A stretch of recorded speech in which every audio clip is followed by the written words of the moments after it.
Hey there, thanks for watching this video. So this video is just quickly going to show you how to go ahead and get the AWS command for Mac OS X if you're running Anaconda and Python.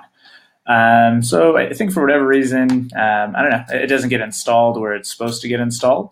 So basically if you do what the instructions say on the docs.aws.amazon, it says Python should be installed somewhere, but it doesn't end up getting installed there. So here, anyway, the point is we'll go ahead and we'll try to run it, and it's not going to work.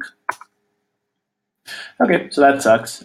So what I figured out is that basically if you just go into the etc/paths file and you just add the location of where the AWS CLI is, then you can go ahead and be able to run it successfully.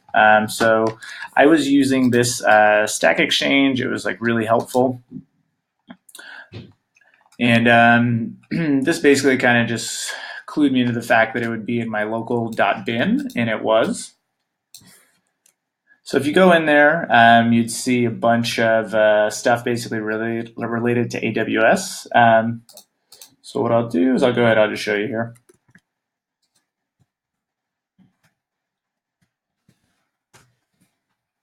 So I'll show you in the Finder, and we'll minimize this stuff so it's a little neater.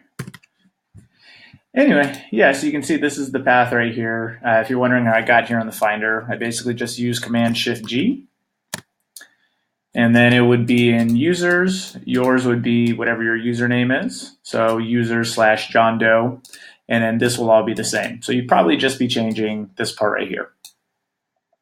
So anyway, you can do Shift-Command-G. You can enter that path, and lo and behold, this is where it is.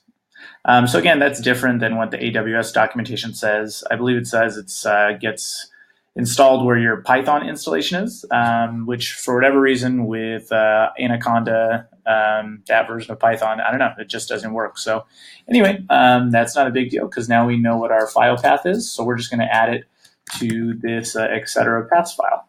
So go ahead, we'll close that, and we'll just bring this terminal right back up.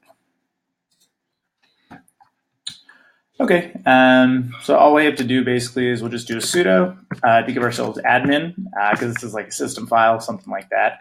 And then we'll just do a nano, which is basically just like a quick and dirty text editor. And then we'll just enter the file. So just go etc paths. And that'll just open it right up after it asks us for a password. And it didn't ask me for the password there. That's because I'm already authenticated. So I'm just going to quit this real quick and just show you what it's going to look like so you can get the full flow here.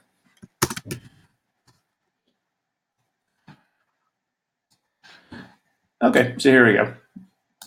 So now we're going to do sudo because it requires a password to edit this file. We're going to use nano because we need the text editor. And then we're just going to go ahead and put the path name there. Okay, interesting. All right, what do I know that I must have already authenticated? But anyway, so you're in here. It will ask you for your password. Just make sure you enter. It's just the one you use to open your Mac. And then I'm going to go ahead. I'm going to get this file path here. I'm going to copy and paste it. Then I'm going to exit using Control X. It's going to ask me to save. I'm going to hit Y. And then I'm just going to hit Enter to write to that same file.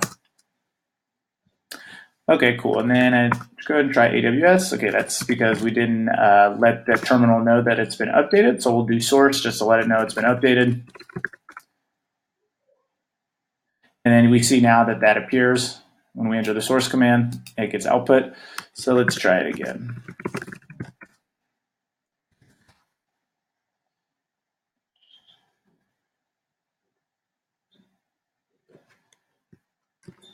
Ooh, let's try it over here.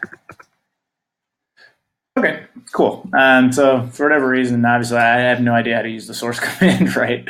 But the point is that all you have to do is just add it into your etc/paths file, and then it'll be there, and it should work. So I mean, that worked for me. This is just one way to troubleshoot. If it does work for you, awesome. If it doesn't, I wish you best of luck. All right, thanks, guys.